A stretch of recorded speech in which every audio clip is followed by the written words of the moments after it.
Hello and welcome back to Student of the Gun Homeroom. I am your favorite professor, Paul Markle. And what lesson do we have today? Well, the lesson we have today comes from, and I've got my cheat monitor down here, it comes from thedailymail.co.uk. That's right, it's an online newspaper from the United Kingdom. And you think, well, why would we be going to the United Kingdom? Well, sometimes they report things that the American newspapers won't report, or the American news organizations just kind of don't touch. And this one right here says the title, "Woman Choked and Raped by Ex-Boyfriend After Dispatcher Informs Her There Are No Cops to Help and Instead Tells Her to Ask the Attacker to Leave." That's right, ladies and gentlemen. The dispatcher informed the woman here, the victim, whose psycho ex-boyfriend, who'd already assaulted her and put her in the hospital a week prior. The guy's beating on her door. She calls 911. They say, "We don't have an officer available to come help you." And they transfer her. The original county transfers her to the state police department. And the state police say, "We don't have anyone available. Ask him to leave." That's right. You heard it right. Well, he didn't leave. What he did was the scumbag broke into the house and choked and raped this woman while she was waiting for help to arrive. Now, a lot of people out there are probably horrified by this story, and as you should be. But you may be horrified for the wrong reason. Well, number one, any kind of an assault or rape or sexual assault like that should horrify you. It's a terrible thing, and it's also terrible that this scumbag in question here already there was a restraining order against him, and according to the story, there was already an arrest warrant out for this guy. Well, what does that tell us?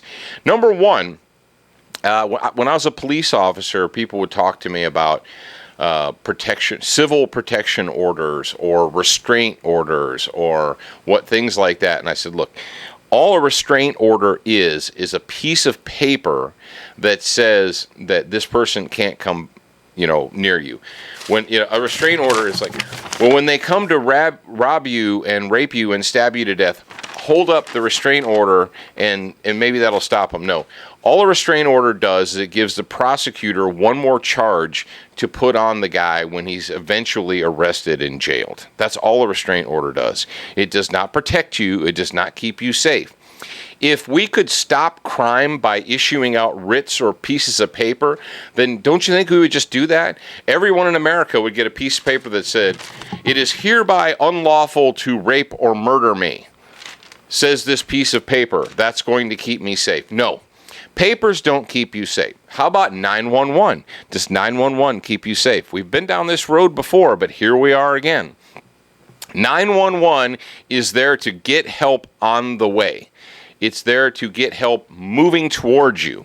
It's not there to instantaneously save your life. And if you live out in the county, if you live not in a metropolitan area, or even if you do live in a metropolitan area, dialing 911 does not mean that a police officer is going to materialize in 30 seconds on your front porch to deal with your problem. It just doesn't work that way.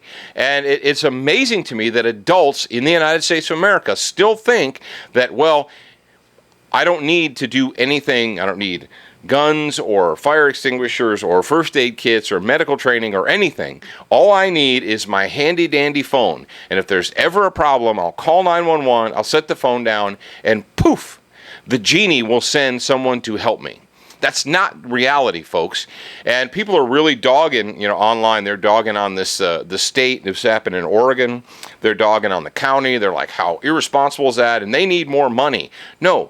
It doesn't matter how much money is available in the budget. There will never be enough money to put a sheriff's deputy at the end of your driveway every day, all day. It's not going to happen. You have to take responsibility for yourself. This very story takes me back to when I was a police officer, and I would frequently deal with domestic violence victims.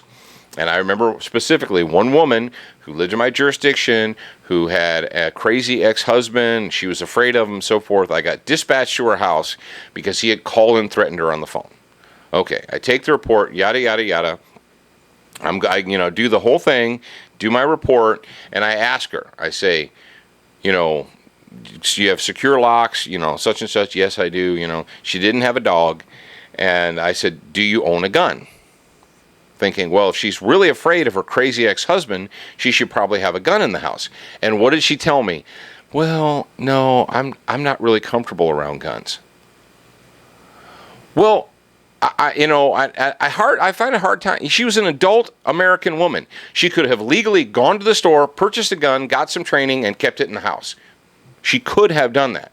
But instead, she tells me, I'm not comfortable around guns. But what she was comfortable doing is getting on the phone, calling me and telling me to come over.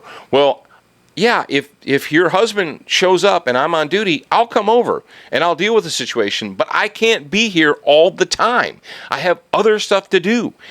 Police officers, if you live out in the county, and there's something going on, and the two deputies that are on duty are in the far eastern part of the county, and you live in the far western part of the county, and someone's smashing in your door, they just can't get there. Ladies and gentlemen, if you're not taking the steps to secure your own safety, I don't know what to tell you.